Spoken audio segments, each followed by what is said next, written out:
بعضی ها آه میکشن، بعضی ها گله میکنن خدایا از فراق تو چجور کنست. خب اینا اینجورن، خدا با اینا چیکار میکنه؟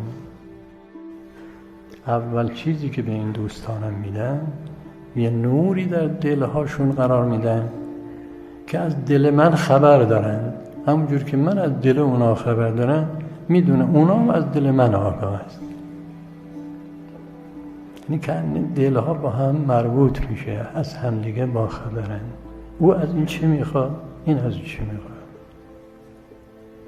دومیش، اگر همه آسمان ها و زمین ها را و اون چه ما بین اونهاست به اونها بدم، باز هم اون را برای اونها کم میدانم. و همه آسمان ها و همه زمین ها و اون چه در بین اونها دیگه چی میمونه؟ یعنی اگه همه هستی را در اختیار اونها قرار بده، بازم میگم کمیش. مگه اینها را به اهل بیت عنایت نفرمود؟ مگه همه عالم را در اختیار سید الشهدا قرار نداد؟ سومیش، رو ما میکنم طرف اونا، توجه ما منعطف معطوف میکنم به اونا. یک کسی که من تمام توجه ما به او معطوف میکنم، رو تا طرف او میکنم، هیچ کس میدونه چی بهش میده؟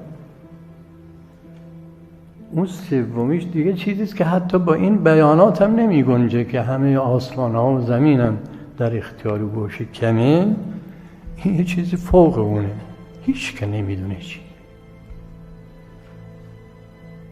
تعلم نفسون ماذا ارید ان اوتیهم، یعنی فکر میکنه هیچ که میدونه چی بهش میده؟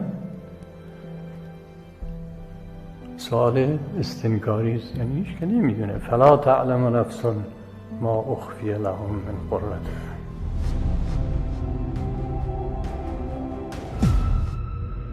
اینجا مرکز مقاومت است.